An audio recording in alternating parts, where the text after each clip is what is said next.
یہ پیغمبر پہ احسان نہیں ہے صلی اللہ علیہ وسلم، یہ ہماری ضرورت ہے، یہ ہماری ضرورت ہے۔ میں نے شروع میں آپ سے عرض کیا تھا، آپ کو یاد ہو کہ میں رب العالمین سے افتتاح کیا ہے، رحمت للعالمین سے ابتدا کی ہے۔ میں اسی بات کو اختتام پہ پیش کروں گا، یہ نقطہ اب ذہن نشین فرما لیں۔ اللہ رب العالمین ہے، اس کے نبی رحمت للعالمین ہے، تو رب العالمین، مصطفیٰ رحمت للعالمین، اس کی وجہ اور دونوں میں جوڑ کیا ہے؟ ہمیں اعتراف، ہم مجرم ہیں، ہم گناہ گار ہیں، ہم سے گناہ ہوتے ہیں، اور قانون کے مطابق شاید ہمارے گناہوں کی سزا یہ ممکن نہ ہو، اور قانون کے مطابق شاید ہماری نجات یہ ممکن نہ ہو۔ اللہ رب العالمین قیامت کے دن جو عدالت سجائیں گے وہ مالک یوم الدین بن کے لگائیں گے، اور مالک کی عدالت میں وکیل ہرگز نہیں آتا، مالک کی عدالت میں سفارشی آتا ہے۔ جج کی عدالت میں وکیل پیش ہوتے ہیں، اور مالک کی عدالت میں وکیل نہیں، سفارشی اور شفیع آتا ہے۔ قیامت کے دن اللہ عدالت لگائیں گے، مالک بن کے لگائیں گے، اور عدالت لگانے والے رب العالمین ہوں گے۔ اس رب العالمین کی عدالت میں ہمیں سفارشی چاہیے۔ کسی کے پاس سفارشی اپنا نابالغ بچہ ہے، وہ شفاعت کرے گا، ماں اور باپ کو جنت میں لے جائے گا۔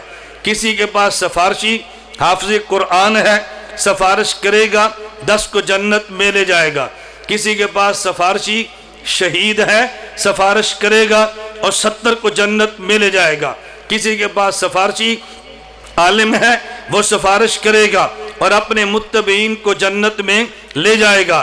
ام المومنین امی عائشہ رضی اللہ عنہا نے پوچھا، شمائل ترمذی میں روایت موجود ہے، اللہ کے نبی من لم یکن لہ فرۃ، اے اللہ کے پیغمبر، اگر قیامت کے دن کسی بندے کے پاس کوئی سفارشی نہ ہو اس کا کیا بنے گا؟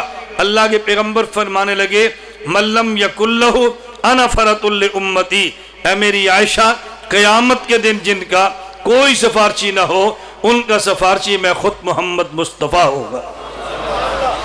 اب نقطہ سمجھیں، عدالت کس کی ہے؟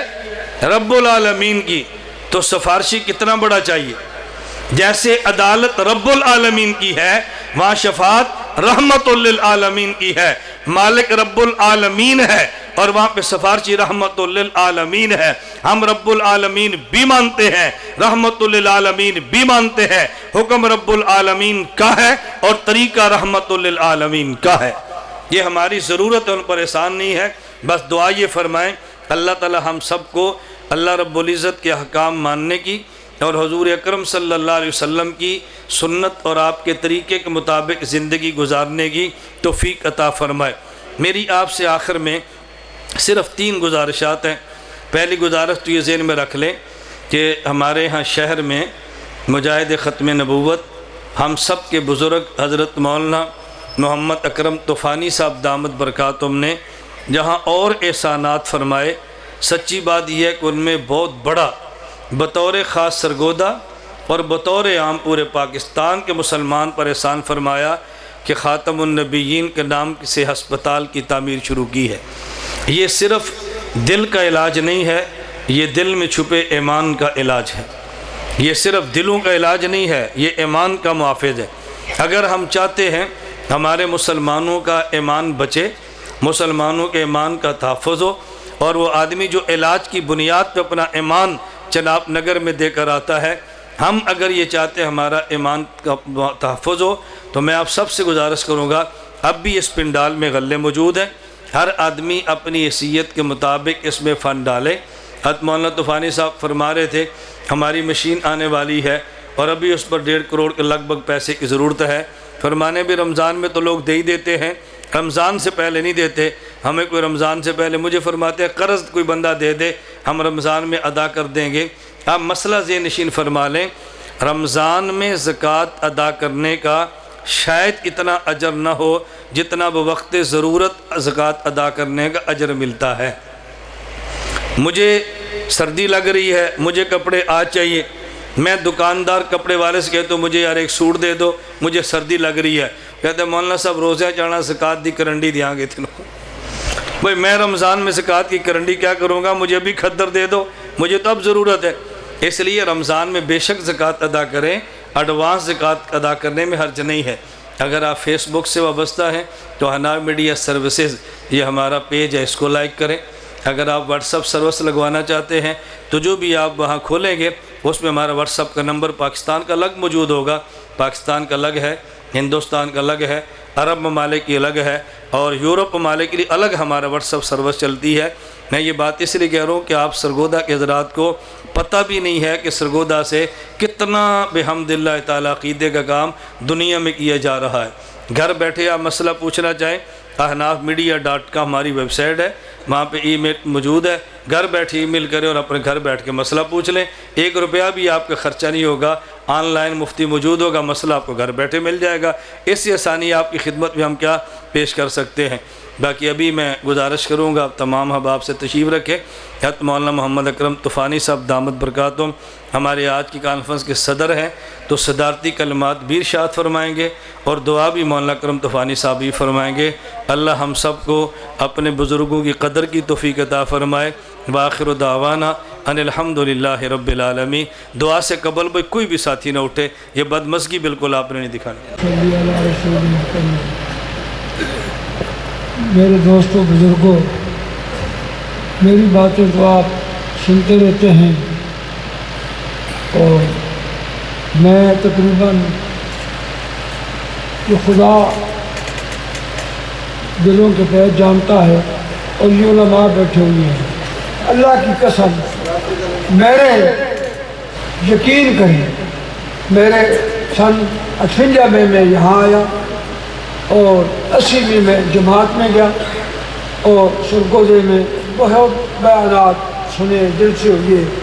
لیکن میں اللہ کی قسم اٹھا کے کہتا ہوں کہ جس طرح اللہ پاک نے آج ان کی زبان مبارک سے تعلیمات پیغمبر کے حوالے سے ہماری زندگی کے جو شعبے ہمارے سامنے آئے، اللہ تبارک و تعالیٰ ان کی عمر میں، ان کے علم میں برکت عطا فرمائے.